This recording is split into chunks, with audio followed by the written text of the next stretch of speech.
Muchas inquietudes hay sobre nuestro Señor Jesús. Antes de los 30 años, quizás tú te lo has preguntado, aunque la respuesta se encuentra entre letras en las Sagradas Escrituras. Escuchemos. El sol del desierto caía con un resplandor dorado sobre las colinas de Judea. El viento arrastraba consigo el olor de la tierra seca y de los rebaños que pastaban a lo lejos. En medio de ese paisaje áspero y hermoso, un murmullo recorría a los pueblos. El Mesías prometido vendría algún día. Los ancianos en la sinagoga repetían las historias de Abraham, de Moisés, de David. Los niños jugaban en las calles empedradas mientras escuchaban, casi sin entender, que un descendiente de la mujer heriría la cabeza de la serpiente. Génesis 3:15. Era una esperanza transmitida con cada canto, con cada oración, con cada lágrima en medio de la opresión romana. Y en el cielo, invisible a los ojos humanos, el Verbo eterno observaba. Él había estado en la creación cuando resonó la voz. Hagamos al hombre a nuestra imagen. Génesis 1:26. Había visto caer al hombre y había prometido levantarlo. Ahora el tiempo del misterio se acercaba a su clímax. El Eterno se disponía a dar un paso imposible, dejar la gloria y entrar en la historia como un niño frágil. Filipenses 2:6-7. Las calles de Belén estaban abarrotadas de viajeros. Se escuchaban los cascos de los burros, los gritos de mercaderes ofreciendo dátiles y pan caliente, el murmullo de familias buscando posada. El aire olía a humo de leña y a especias recién molidas en los mercados. Entre ese bullicio, una joven llamada María, cansada por el viaje y sostenida por José, buscaba un rincón donde dar a luz. Ninguna puerta se abrió. Solo un establo, con su mezcla de heno fresco y olor a animales, les dio refugio. Allí, bajo la tenue luz de una lámpara de aceite, nació el que los profetas habían anunciado durante siglos. El llanto de un niño rompió el silencio de la noche. No fue un sonido cualquiera, era el eco de la eternidad en un cuerpo frágil. Isaías 9:6. Pastores en el campo vieron el cielo desgarrarse en canto de ángeles. Gloria a Dios en las alturas y en la tierra paz, buena voluntad para con los hombres. Lucas 2:14. El aroma del pasto húmedo y el sonido de los rebaños se mezclaron con la voz celestial que anunciaba que el Salvador había llegado. Lejos de los palacios, el rey se envolvía en pañales. Lucas 2:7. Y mientras dormía en un pesebre, 3 caravanas de sabios cruzaban el desierto guiados por una estrella. Mateo 2:2. El silencio de la noche en Belén se rompió con el eco de pasos lejanos. Caravanas de camellos atravesaban las dunas, cargadas de cofres brillantes. Sabios venidos de Oriente seguían la estela de una estrella que desafiaba los mapas del cielo. Cuando llegaron al humilde establo, el contraste fue abrumador. Coronas inclinándose ante un niño acostado en un pesebre. Allí depositaron sus tesoros: oro para un rey, incienso para un sacerdote, mirra para un redentor que entregaría su vida. Mateo 2:11. El aire se llenó de especias extranjeras, perfumes intensos y el sonido de lenguas desconocidas. Belén, que parecía insignificante, se convirtió en el centro del universo. Miqueas 5:2. Pero mientras los sabios adoraban, en el palacio de Jerusalén, un rey temeroso planeaba. Herodes había escuchado rumores de un nuevo rey. Mateo 2:3. Su rostro endurecido escondía un decreto de muerte.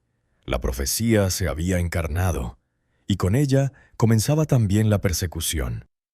Esa misma noche, José despertó con el corazón agitado. Un ángel en sueños le habló con voz firme. «Levántate, toma al niño y a su madre, y huye a Egipto, porque Herodes busca al niño para matarlo». Mateo 2:13.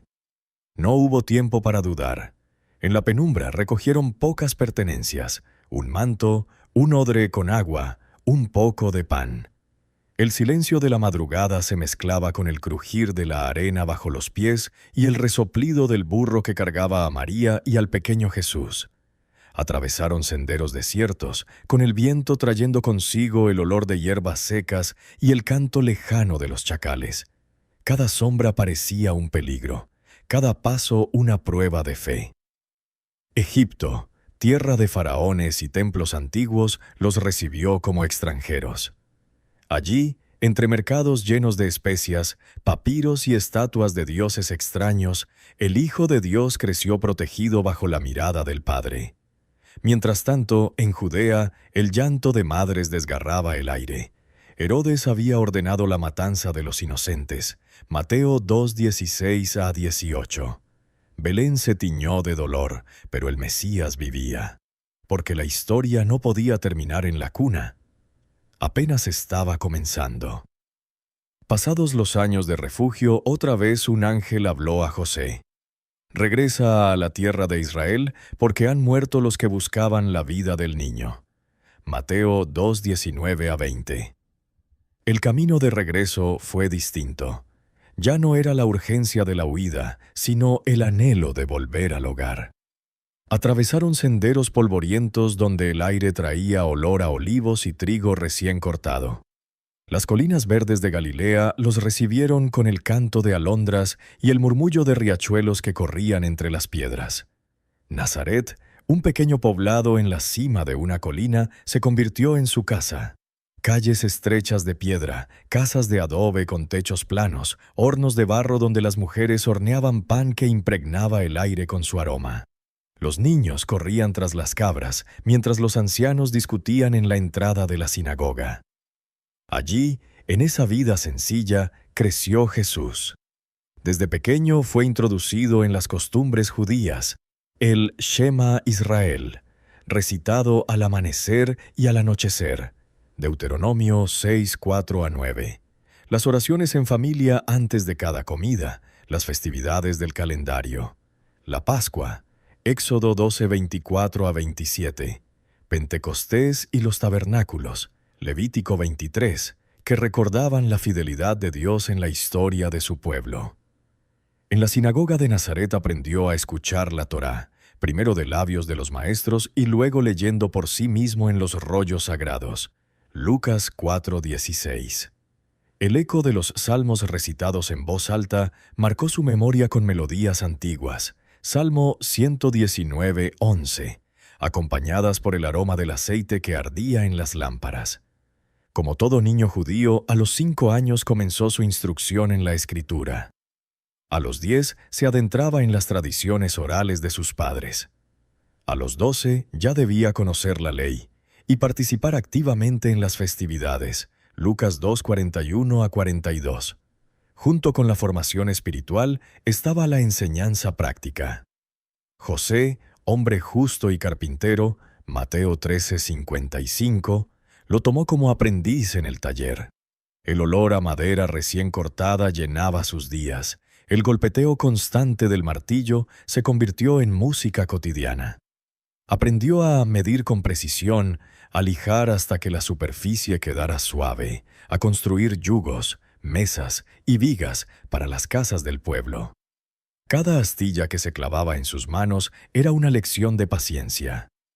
Cada mueble terminado era un recordatorio de que el trabajo honesto honraba a Dios. Colosenses 3:23.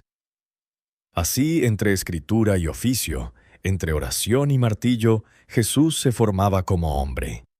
No solo crecía en estatura, sino en sabiduría y gracia ante Dios y ante los hombres. Lucas 2:52. El niño Jesús creció como todo hijo de Israel, rodeado de costumbres y de relatos que marcaban su identidad. Cada sábado, la sinagoga de Nazaret abría sus puertas, y los rollos de la ley eran desplegados con cuidado. El sonido del pergamino al desenrollarse llenaba el aire, y el maestro de la aldea leía en voz alta mientras los niños seguían atentos. Fue allí donde Jesús aprendió a leer, como era costumbre. Los rabinos enseñaban a los pequeños primero con el Shema, Deuteronomio 6:4, después con fragmentos de la Torá, repitiendo palabra por palabra hasta grabarlas en la memoria. Su primera escuela fue la sinagoga, y sus primeros maestros fueron los ancianos y rabinos que instruían en la palabra. Pero su mayor formadora fue la fe que respiraba en casa. José y María. Los años pasaban y Jesús crecía en Nazaret. La vida en la aldea era sencilla. El sonido de las piedras de molino girando en las casas, el olor del pan recién hecho cada amanecer, y los niños aprendiendo a memorizar la ley al compás de la voz de sus maestros. Jesús se distinguía no por rebeldía, sino por su disposición a escuchar y preguntar. En cada lectura de la Torá veía más que normas, discernía el corazón del Padre.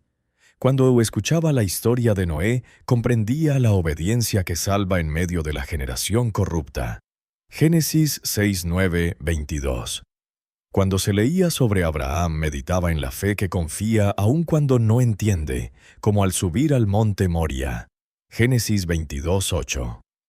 En Moisés, veía el poder de un Dios que abre mares y sostiene a su pueblo en el desierto. Éxodo 14:21-22. Cada relato no era para él solo memoria, era discernimiento. La palabra entraba en su corazón como semilla viva, y cada vigilia, cada ayuno, cada oración regaban esa semilla con obediencia. A los 12 años llegó el día de ir a Jerusalén para la Pascua, como todo hijo de Israel debía hacer. Lucas 2:41-42.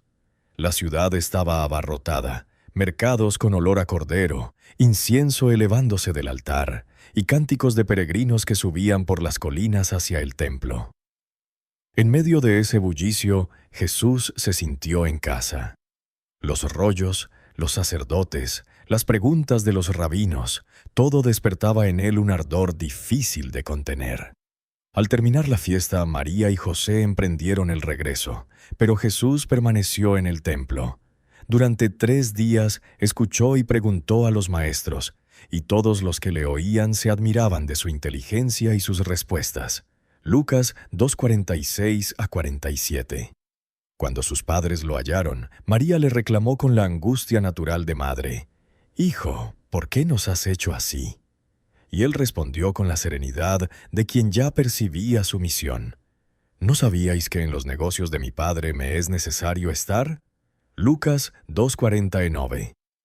Ellos no comprendieron del todo, pero María guardó aquellas palabras en su corazón.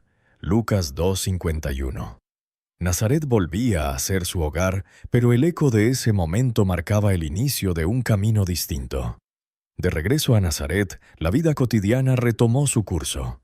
Las calles polvorientas, el taller con olor a madera, las oraciones familiares al caer la tarde. Pero dentro de Jesús, la palabra se seguía encendiendo como fuego. Al leer Deuteronomio, meditaba: «Si oyeres atentamente la voz de Jehová tu Dios, y guardares sus mandamientos, vendrán sobre ti todas estas bendiciones». Deuteronomio 28:1-2. Comprendía que la obediencia abre las puertas de la provisión y la protección. En el libro de Josué, veía que el valor viene de la confianza en el Señor. «Esfuérzate y sé valiente, porque Jehová tu Dios estará contigo en donde quiera que vayas». Josué 1:9. Sabía que la verdadera victoria no se gana con espadas, sino con fe. En los jueces discernía el ciclo del corazón humano. Cuando Israel obedecía, había paz. Cuando se apartaba, venía opresión. Veía que la libertad nace de la fidelidad al Dios vivo. Jueces 2:18-19. En los salmos encontraba compañía para sus vigilias. El que habita al abrigo del Altísimo morará bajo la sombra del Omnipotente. Salmo 91:1. Su oración nocturna se hacía eco de esas palabras, reconociendo que su Padre dominaba la naturaleza, conocía los pensamientos del hombre y proveía el pan diario para cada jornada. Cada vez que abría los rollos de los profetas, Jesús discernía más profundamente. En Isaías leía: «El pueblo que andaba en tinieblas vio gran luz». Isaías 9:2. Meditaba que la fe es la lámpara que alumbra en la oscuridad, y comprendía que Dios mismo sería la luz para su pueblo. En Jeremías escuchaba la voz del profeta que clamaba por obediencia. Maldito el varón que confía en el hombre, bendito el varón que confía en Jehová. Jeremías 17, 5-7. Jesús entendía que la verdadera seguridad no está en ejércitos ni riquezas, sino en confiar solo en el Padre. Al leer a Ezequiel, veía el corazón nuevo y el espíritu nuevo prometido. Ezequiel 36, 26. Allí discernía que la verdadera pureza no viene de lavarse con agua, sino de permitir que el Espíritu de Dios transforme desde dentro. Y en cada página reconocía algo más, que las Escrituras no encerraban a Dios en un templo, sino que mostraban a un Padre que está en todas partes, que conoce pensamientos, domina la naturaleza y sostiene la vida de cada criatura. Salmo 139, versículos 7-10. En las noches, mientras Nazaret dormía, Jesús salía a las colinas a orar. El aire fresco olía a olivos y a tierra húmeda. Las estrellas brillaban sobre él como testigos silenciosas. Allí levantaba su voz: Padre, tuyo es el reino, el poder y la gloria. Primera Crónicas 29:11. Reconocía la omnipotencia divina, su dominio sobre los mares, los cielos y la tierra. Recordaba los cantos de Moisés después del Mar Rojo. Jehová peleará por vosotros y vosotros estaréis tranquilos. Éxodo 14:14. Y entendía que la victoria del hombre nace de la sumisión total a Dios. Cuando meditaba en los salmos, repetía en oración: El Señor es mi pastor, nada me faltará. Salmo 23:1. Y cada día veía cumplida esa verdad en el pan sobre la mesa, en la protección al caminar, y en la obediencia aprendida en los detalles pequeños de la vida. Así, noche tras noche, vigilia tras vigilia, Jesús iba templando su fe. No solo conocía la palabra, la encarnaba en su vida cotidiana. En sus ayunos aprendía la dependencia. Al apartar el pan recordaba: no solo de pan vivirá el hombre, sino de toda palabra que sale de la boca de Dios. Deuteronomio 8:3. Cada punzada de hambre era un recordatorio de que el alimento verdadero es la voluntad del Padre. Pensaba en Elías sostenido por el pan que un ángel trajo en el desierto. Primera de Reyes 19:6-8. Sabía que así como Dios sustentó a los profetas, también él podía sostenerlo en cada debilidad. Su vida era una ofrenda diaria. Trabajo en el taller, oración en secreto, ayunos en silencio, obediencia constante. Nazaret dormía temprano. Las lámparas se apagaban y las calles quedaban en silencio, apenas interrumpido por el canto de algún gallo o el ladrido lejano de perros. Pero en la casa de José y María, muchas noches, un joven carpintero se levantaba en silencio. Jesús salía a la azotea o caminaba hasta las colinas cercanas. El aire frío de la madrugada olía a rocío y a olivos. Las estrellas, incontables, se desplegaban como un pergamino abierto sobre su cabeza. Allí, en soledad, doblaba sus rodillas y levantaba la voz con sencillez: Padre, tuyo es el poder y la gloria. Primera Crónicas 29:11. Jesús no oraba con fórmulas vacías.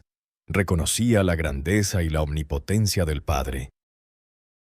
Sabía que dominaba la naturaleza, escudriñaba pensamientos. Salmo 139, versículos 2-4, que conocía lo oculto del corazón. Jeremías 17, verso 10.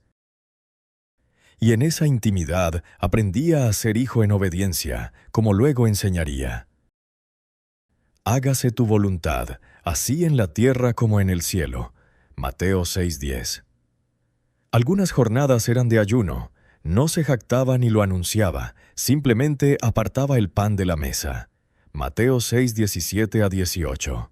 Mientras su estómago reclamaba alimento, su espíritu se alimentaba con las Escrituras. Recordaba al Israel en el desierto. Te afligió y te dejó tener hambre, y te sustentó con maná, para hacerte saber que no solo de pan vivirá el hombre. Deuteronomio 8:3. En esas horas el hambre se transformaba en maestro. Cada punzada en el cuerpo era una invitación a depender más del Padre. Cada vacío físico se llenaba con la certeza de que la vida está sostenida por la voluntad divina. Así, entre vigilia, oración y ayuno, Jesús templaba su fe como hierro en el fuego. Lo que para el pueblo era disciplina piadosa, para él era preparación invisible. Nazaret veía a un joven justo que oraba y ayunaba en secreto. El cielo veía al Hijo que se entrenaba para vencer al tentador y cargar con la misión más grande de la historia. El Jordán corría entre cañaverales y piedras, su murmullo se mezclaba con voces de multitudes que venían a arrepentirse. El aire olía a agua fresca y a cuerpos cansados por la caminata desde aldeas lejanas. Algunos lloraban en silencio, otros levantaban las manos clamando perdón. En la orilla, un hombre vestido de piel áspera predicaba con fuego en la voz: «Arrepentíos, porque el reino de los cielos se ha acercado». Mateo 3:2. Era Juan, el Bautista, profeta del desierto, cuyo rostro curtido y mirada ardiente recordaban a Elías. Jesús descendió de la ladera y se acercó al río. Los ojos de Juan lo reconocieron entre la multitud. Hubo un silencio que se extendió como sombra sobre las aguas. Juan bajó la voz: «Yo necesito ser bautizado por ti, ¿y tú vienes a mí?». Mateo 3:14. Jesús lo miró con serenidad, y sus palabras fueron suaves y firmes. «Deja ahora, porque así conviene que cumplamos toda justicia». Mateo 3:15. Entró en el agua. El río estaba frío, pero su corazón ardía. Juan lo sumergió y, al salir, la corriente golpeó su rostro mientras el cielo se abría. El Espíritu descendió como paloma y se posó sobre él. Mateo 3:16. Y una voz, como trueno tierno, resonó sobre todos: «Este es mi Hijo amado, en quien tengo complacencia». Mateo 3:17. Lo que en Nazaret había sido silencio y preparación, en el Jordán se revelaba. El Hijo amado estaba listo para iniciar la obra de su Padre. El Espíritu lo impulsó hacia el desierto. Mateo 4:1. No hubo demora ni descanso, del Jordán al silencio árido. Los juncos y las aguas quedaron atrás, y el paisaje se volvió una extensión interminable de arena, rocas agrietadas y montañas desnudas. El sol del mediodía quemaba la piel y los labios. El viento de la noche era gélido y traía el aullido de chacales. El aire olía a polvo y a soledad. Jesús se internó en ese vacío con los recuerdos de las Escrituras latiendo en su corazón. Recordaba a Israel vagando 40 años, Deuteronomio 8:2, a Moisés en Sinaí recibiendo la ley en ayuno, Éxodo 34:28, a Elías caminando 40 días hasta Horeb sostenido por el pan del cielo. Ahora era su turno. 40 días, 40 noches, Mateo 4:2, sin pan, sin compañía, solo sostenido por el Espíritu. Su cuerpo se debilitaba, los músculos temblaban, los labios se agrietaban, el estómago rugía vacío, pero su espíritu ardía más fuerte que nunca. Cada noche repetía en vigilia: «Padre, tuya es mi vida, no de pan, sino de tu palabra vivo, no de fuerza propia, sino de tu voluntad me sostengo». El desierto no era castigo. Era el campo de entrenamiento donde la fe cultivada en Nazaret sería puesta a prueba. Un escenario de arena y silencio donde el Hijo se aferraba al Padre en total dependencia. El sol caía a plomo sobre las piedras del desierto. Las rocas, agrietadas y ardientes, parecían hogazas recién salidas del horno. El estómago de Jesús rugía vacío. 40 días sin pan, solo sostenido por el Espíritu. En ese momento el silencio se quebró. Una voz sutil, insinuante, serpenteó entre las piedras. Si eres hijo de Dios, di que estas piedras se conviertan en pan. Mateo 4:3. Era la tentación más obvia, hambre contra fe. El cuerpo clamaba por saciarse, la mente podía justificarlo. ¿No fue acaso su padre quien dio maná en el desierto? Éxodo 16:15. ¿No podía ahora demostrar su poder y callar la necesidad? Jesús cerró los ojos y respiró profundo. Recordó las palabras de Moisés. No solo de pan vivirá el hombre, sino de todo lo que sale de la boca de Jehová vivirá el hombre. Deuteronomio 8:3. Entonces, con la voz firme de quien sabe a qué se aferra, respondió: Escrito está, no solo de pan vivirá el hombre, sino de toda palabra que sale de la boca de Dios. Mateo 4:4. El hambre seguía allí, pero el corazón estaba saciado. El enemigo retrocedió un paso, pero no se rindió. El desierto aún guardaba pruebas más sutiles. El silencio del desierto se rasgó de pronto. Jesús sintió que era llevado, en visión, hasta lo alto del templo en Jerusalén. El pináculo se levantaba como lanza contra el cielo. Debajo, un mar de calles y patios bullía con mercaderes, peregrinos y sacerdotes. El tentador habló con voz suave, pero afilada. Si eres hijo de Dios, lánzate abajo, porque escrito está: a sus ángeles mandará acerca de ti, y en sus manos te sostendrán, para que no tropieces con tu pie en piedra. Mateo 4:6, Salmo 91, 11-12. Era una provocación envuelta en escritura. No ya el hambre, sino el orgullo. Probar a Dios, obligarlo a responder con un espectáculo que lo confirmara ante la multitud. Jesús miró al vacío que se extendía bajo sus pies. El viento silbaba como invitando a saltar. Recordó a Israel demandando señales en el desierto. Éxodo 17, 2-7. Y comprendió que pedir pruebas es desconfiar del Padre. Entonces respondió con calma y autoridad: Escrito está también, no tentarás al Señor tu Dios. Deuteronomio 6:16. La Escritura no era para manipular al Padre, sino para obedecerlo en silencio y confianza. El enemigo retrocedió de nuevo. El orgullo había sido rechazado. El aire del desierto cambió. Jesús fue llevado. Montaña muy alta. A su alrededor, el horizonte se desplegaba en todos los puntos cardinales. Ciudades con murallas, campos dorados de trigo, ejércitos marchando con estandartes, reinos con coronas y tesoros brillando bajo el sol. La voz del tentador se hizo más grave, más seductora. Todo esto te daré, si postrado me adoras. Mateo 4:9. No era solo una oferta de poder, era un atajo. La gloria sin cruz, el reinado sin sufrimiento, la corona sin obediencia. El enemigo ofrecía lo que parecía ser el destino de Jesús, pero despojado del camino del Padre. Jesús respiró hondo. Recordó las palabras del Shema que había repetido desde niño.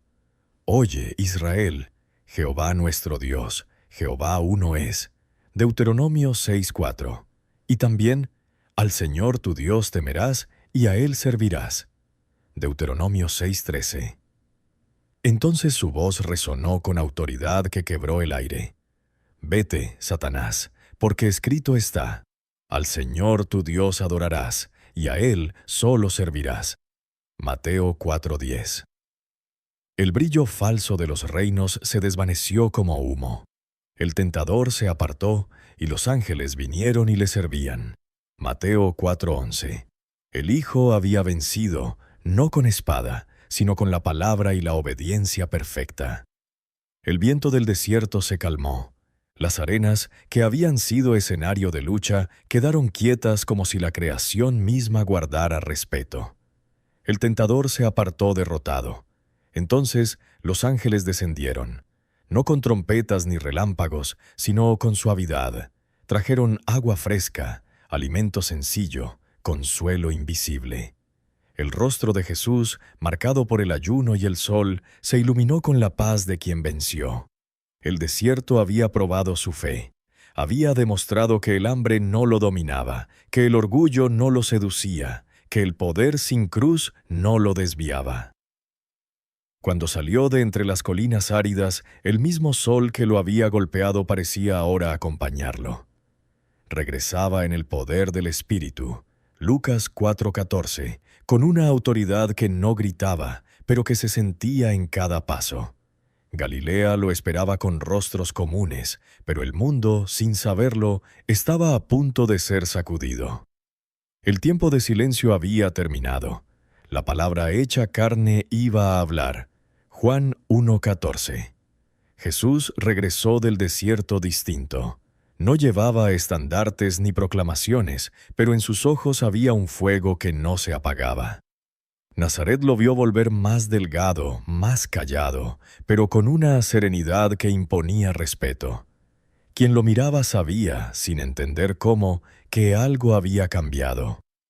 En la intimidad de la casa, María lo observaba en silencio.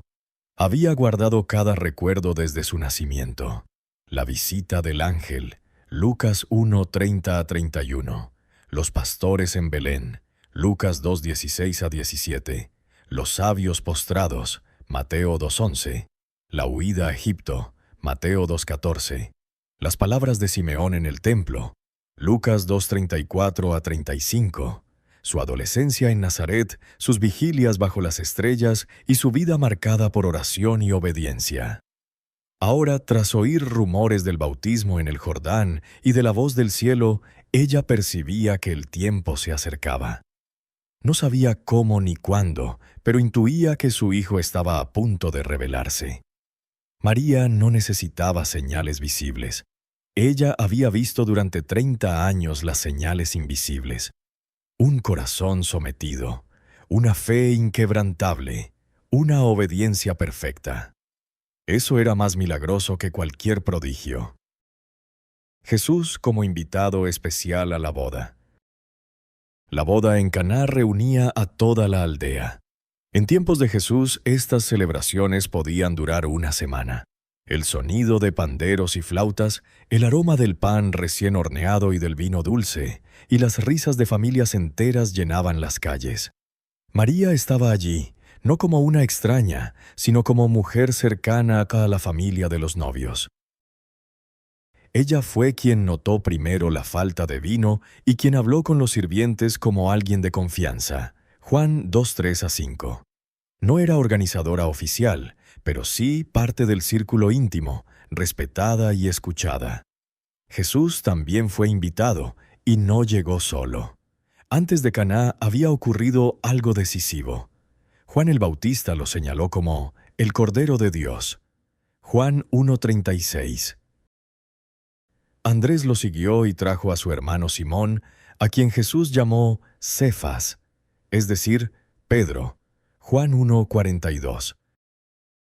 Felipe recibió un «Sígueme», Juan 1:43, y convenció a Natanael, quien, asombrado por la mirada penetrante de Jesús, exclamó: «Rabí, tú eres el Hijo de Dios, tú eres el Rey de Israel».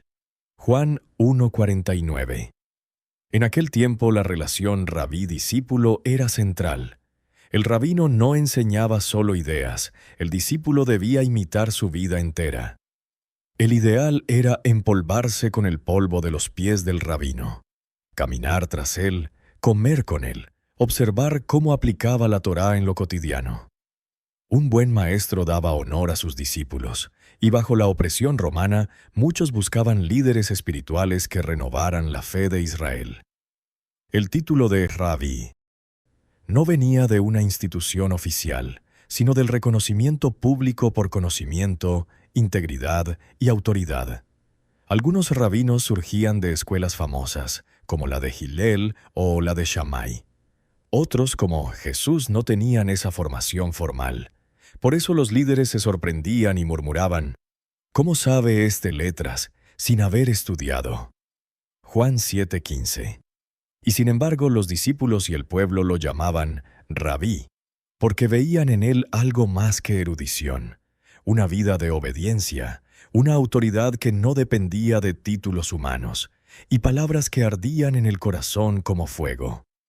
Así, cuando entró en la boda de Caná, no lo hizo como un joven aislado, sino acompañado por hombres expectantes que ya lo reconocían como maestro. Ese día, en Caná, el silencio de 30 años se rompió. La gloria del Hijo comenzó a revelarse. Los, al verlo, creyeron en él. Juan 2:11. El rumor se extendió por Caná como fuego en rastrojo. Los invitados murmuraban entre sí: ¿de dónde salió este vino? ¿Cómo es posible que el mejor haya aparecido al final? Juan 2:9-10. Nadie entendía el secreto, salvo los sirvientes que habían llenado las tinajas con agua.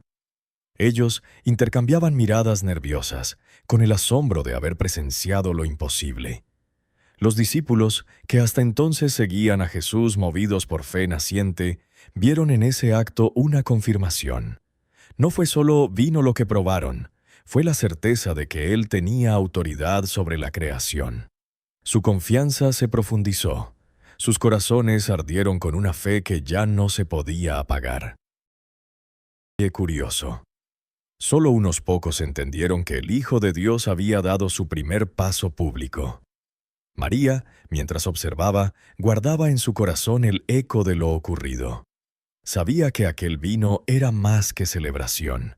Era señal de un tiempo nuevo, del reino que comenzaba a revelarse, como un río que, después de años escondido bajo tierra, emerge con fuerza imparable. Tras la boda en Caná, la vida pareció volver a la normalidad. Jesús caminaba por las calles de Galilea como cualquier hombre, con la túnica polvorienta, el paso tranquilo, el saludo sencillo a los vecinos. Pero algo había cambiado. Los que lo habían visto en la boda lo miraban con curiosidad, como quien guarda un secreto que no se atreve a decir en voz alta. Los discípulos, en silencio, repasaban el momento de las tinajas. El agua convertida en vino no era un truco, era la señal de que aquel a quien seguían no era solo maestro, sino Señor sobre lo creado. Su fe se había afirmado, y aunque no lo comprendían todo, sabían que no había vuelta atrás. Jesús no buscó fama ni reconocimiento. No proclamó en plazas lo que había hecho, no llamó multitudes ni exigió honra. Seguía compartiendo el pan con los suyos, seguía orando en la madrugada, seguía caminando en humildad. Filipenses 2:7-8. El aire alrededor de él, sin embargo, ya era distinto. Las semillas estaban sembradas. Galilea comenzaba a preguntarse en silencio: ¿quién es este hombre que trae paz en la mirada y cuyo paso parece abrir un nuevo tiempo? Reflexión. Jesús caminó como hombre entre los hombres. No vivió en palacios ni buscó títulos. Creció en Nazaret, en la sencillez de un taller, aprendiendo la Torá desde niño, repitiendo los salmos, obedeciendo los mandamientos, discerniendo las Escrituras con humildad y temor de Dios. Era obediente, sumiso al Padre, temeroso de su palabra, y cada decisión de su vida estaba guiada por las Escrituras. Él mismo declaró más tarde: no solo de pan vivirá el hombre, sino de toda palabra que sale de la boca de Dios. Mateo 4:4. Durante 30 años caminó como cualquier hombre piadoso. Oraba, ayunaba, trabajaba con sus manos, aprendía de la historia de su pueblo y la aplicaba a su vida. No adelantó la hora, esperó el tiempo del Padre. Y entonces, en el Jordán, ocurrió lo extraordinario. Cuando descendió al agua en obediencia, los cielos se abrieron. Mateo 3:16. El Espíritu Santo bajó sobre él en forma de paloma, y la voz del Padre lo confirmó: Este es mi Hijo amado, en quien tengo complacencia. Mateo 3:17. Ese momento fue una unción, una consagración pública. El Hijo que había caminado en silencio ahora era señalado desde el cielo. Hechos lo resume así: Dios ungió con el Espíritu Santo y con poder a Jesús de Nazaret. Hechos 10:38. ¿Fue un milagro? Sí, porque lo invisible se hizo visible. El cielo se abrió, el Espíritu descendió, el Padre habló. Fue el milagro de la confirmación. El hombre obediente era también el Hijo amado y ungido. No fue un milagro que Jesús hiciera, sino uno que recibió, un sello divino que marcaba el inicio de su misión. Ese momento se convirtió en una señal para nosotros. Jesús, siendo hombre, alcanzó la unción por su obediencia y humildad, y prometió que quienes creen en Él también recibirían poder. De cierto os digo, el que en mí cree, las obras que yo hago, Él las hará también, y aún mayores hará, porque yo voy al Padre. Juan 14:12. Él abrió un camino nuevo hacia el Padre y lo declaró sin titubeos. Yo soy el camino, y la verdad, y la vida. Nadie viene al Padre, sino por mí. Juan 14:6. Ese camino está abierto para todo el que cree, se humilla y decide seguirlo.